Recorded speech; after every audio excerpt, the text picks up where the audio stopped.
In this video, I will show you how to take long scrolling screenshot using Microsoft Edge browser in Windows 11. So let's get started.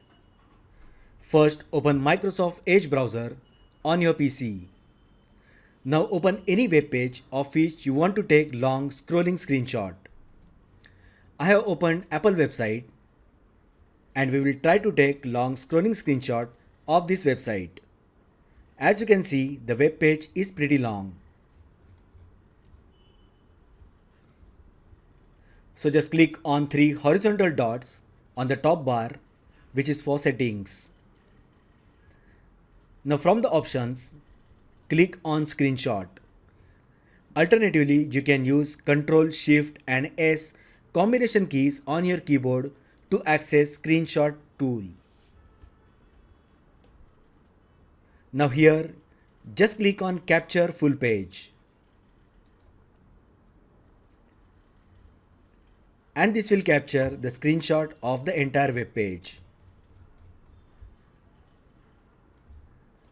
Just click on save button at the top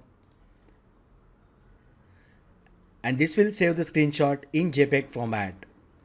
If I open the screenshot, as you can see, it has captured entire long scrolling screenshot of a web page. So that is how you can take long scrolling screenshot of a web page using Microsoft Edge browser in Windows 11. If you find the video helpful, then like the video, share with your friends and subscribe to my channel. Thanks for watching and I will see you in the next video.